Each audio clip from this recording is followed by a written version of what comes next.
Autobook Sanitizing Composite Machine unveiled at Nehu, Shillong.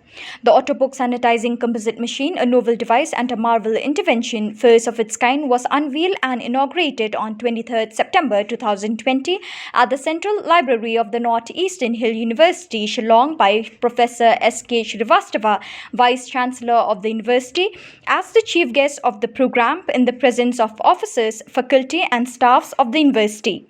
In his inaugural address, Professor Srivastava acknowledged the talent and hard work put in by the Nehu team in bringing out this innovative product for the university library.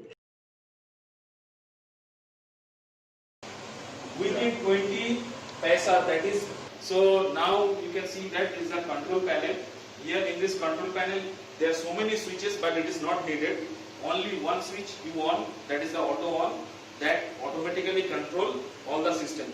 And this is auto on, this is power lamp. As soon as you on the MCB, it will glow, it will show you the light is there. And this is for light, because inside there is some lights are here.